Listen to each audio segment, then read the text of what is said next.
পশ্চিমবঙ্গের পরিবর্তন হবে, নতুন সূর্য উদয় পশ্চিমবঙ্গে এবছর থেকে হচ্ছে। মমতা বন্দ্যোপাধ্যায় ক্ষমতায় থাকবেন না? থাকবেন না, ভোটের আগে সমস্যা তৈরি হবে। পশ্চিমবঙ্গের শাসক দলের হাতে কত আসন থাকবে আর প্রধান বিরোধী বিজেপির হাতে? বিজেপির হাতে 165-র মধ্যে, বাদবাকি অন্য দল 12 থেকে 13টা। এই বছর বিজেপি আসছে। টিএমসির যে জন্ম হয়েছিল 1998 সাল, মিথুন রাশিতে তখন চন্দ্র ছিল। টিএমসির আমরা রাশি মিথুন রাশি ধরবো।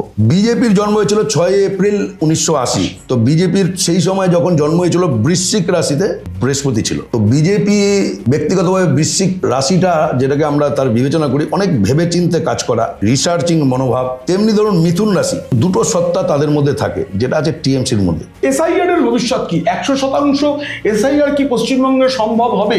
এসআইআর এর ভবিষ্যৎ 100%, 100% হবে। মমতা ব্যানার্জিকে নিয়ে আমরা 3টে দফা, প্রায় 15 বছর কাটিয়ে দিলাম। পরে মুখ্যমন্ত্রীকে একজনের নাম একটু আগে আমি করেছিলাম, তার চার্টের বর্তমান পরিস্থিতি খুব ভালো। এলওপি শুভেন্দু অধিকারীর কথা বলছেন? সেইভাবে আমি বলবো না।